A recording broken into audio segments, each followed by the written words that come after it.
So you know what? Hey, nobody's perfect. The webinar is functioning properly. Yes, I just got a text. All's well. Thank you. Congratulations, Rob, for figuring it out. All right, here we are. Welcome to the Residual Fundraising Program. This is a great foundational webinar that we're going to do on our fundraising program. It's a little bit of a mind shift for me because we've always used this or viewed this vehicle that we're going to talk about tonight as a nonprofit fundraising.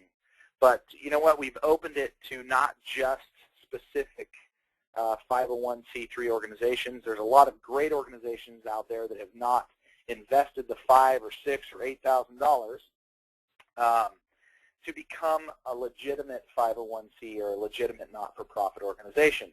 So keeping in that same theme, we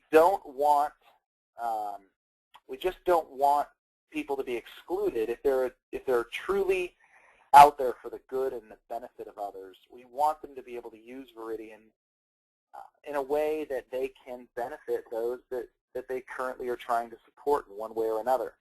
So we are introducing the concept of residual fundraising. This is Rob Mcfadden. I'm the Senior Vice President over Sales and Marketing for Viridian Energy, and it's my pleasure to not only be on this call but to host this webinar.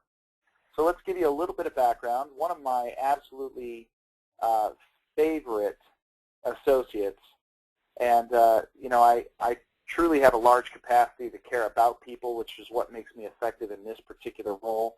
But along the way, you pick up people that just emulate kind of how your approach and your mindset. And Terry Walker is one of those individuals that she actually is one of our very first associates ever to enroll in Viridian. So she's been there since the early days, and she's seen the bumps that we've gone through as a company. She has been there, you know, lockstep with Viridian Corporate. Anytime she has a concern, she always brings a solution as well. So she just has the right mindset, and that transitions well to working with charitable organizations and being able to help people be successful using Viridian as a vehicle to raise funds. And one thing that I have learned by just watching Terry and her approach, I've been on a lot of calls with her. I've been to churches with her. I've been to charitable organizations with her. We've been to schools. We've done a lot of different things. She's opened a lot of doors just because she's such a personable type individual that people just ultimately want to hear what she has to say. But she's also a worker, so that really denotes well when you have that type of a skill set. One thing I've learned in working with her and associates like her is be yourself. A lot of people think that there's some magic dart, magic formula, that they need to be something different than they are in order to close a deal. I get a lot of requests to go on meetings with people, with associates, which I do almost every day. I'm on a different meeting with somebody doing some type of a presentation, shaking hands, kissing babies, playing Politico, and I do all of that to benefit you. I am effectively just someone in your upline that is here to support you. The entire company happens to be under my stewardship. But one thing I've learned is it's not me that they're buying into. They just need that confidence to say, you know what, I get it. I know what I'm about to do. I want to go in. I want to talk to these people. I want to share with them how important I think this is going to be for them. And if you approach it with a sincere concept or a sincere approach, I can assure you that will resonate in the message that you're delivering, and ultimately you will be effective. To quote Terry, Viridian's residual fundraising program allows me to give something back to all those who are in the service of others. That just sums up Terry Walker's approach to life. Quite honestly, she always is thinking about how others can benefit, and that's why she's a natural fit as a Viridian associate to go help others build their Viridian business or use Viridian as a fundraising entity.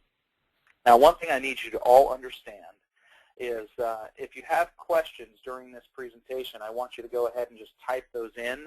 I will do some question and answer at the end, but I'm not going to do it in a live format. With 200 people on a webinar, it would be a little bit chaos. So go ahead and type them in, and at the end of this presentation, we'll go ahead and answer as time allows. All right, so one thing I want to explain to you, the important thing to understand is the mindset of why this is such an important program for companies and organizations out there. first of all, there's never been a greater need for fundraising. Every single program I go into, every single charitable organization, every single nonprofit, every single sports team, anybody that has a foundation, anytime I go in, invariably they express the need for raising funds. Because in a down economy, disposable income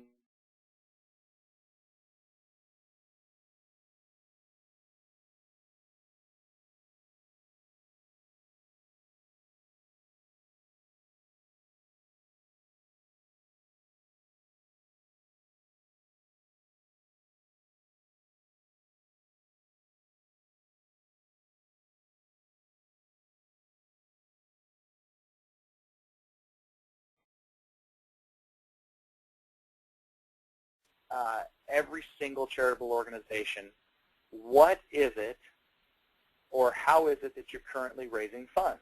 That's the very first question you ever ask when you sit down. We do the small talk, we sit down, we chat, we get to know each other, we become friends, if you will. And then the very first thing I ask is, how is it that you are currently raising your funds? And invariably, they all come up with this similar concept, which is they're event-driven. So, for example, I met with a nonprofit organization the other day, and I asked them how they raise their funds. And they listed a bunch of different activities that they do, and every single one of them were event style. So, for example, you might have an annual dinner gala, a black tie event, a bake sale. You might do it through appeals or a golf tournament or whatever it is that you do. Those are events. So if you raise the money that year, in order to raise money again the next year, you have to do the event all over again. And that takes time, that takes effort, that takes resources. So these organizations are starving for being able to create or generate a revenue stream that in turn can continue to pay them without consuming so much of their manpower, because that is limited as well, but also a lot of their financial resources get consumed in these event promotions. In fact, I was in a meeting the other day, and the individual said, you know, just to give you an example, we invested $80,000 in a large event, and we only made $100. So our net to our company, our net to our organization was only $20,000. So they said we would love to figure out a way that we could raise funds where we didn't have to expend so much of our own time, energy, and capital and be able to create some revenue stream. So the difference of the approach that we are offering is we have created the Residual Fundraiser. The Residual fundraising program that we have, you do the effort once and you get paid on that effort forever. And we're going to go through some of that in detail. But it truly is, without a doubt, the best fundraising opportunity that's out there that I have ever seen. So I asked the question, how do you currently raise your funds? Let them speak. When you ask the question, do not answer for them. I've been in meetings so often with other associates that when they ask the question, because we talk about it ahead of time, okay, when we go in there and we start to talk, this is what you need to pull out of them. This is how you need to, get to the root of the issue. And I've been in there so many times where they say, so how do you currently raise your funds? Are you doing this? Are you doing that? Or, do you do this? Or have you thought of this? And they talk right over them. It's important to just take a deep breath. When you go in, these organizations get presented a lot of different times and a lot of different, the next latest and greatest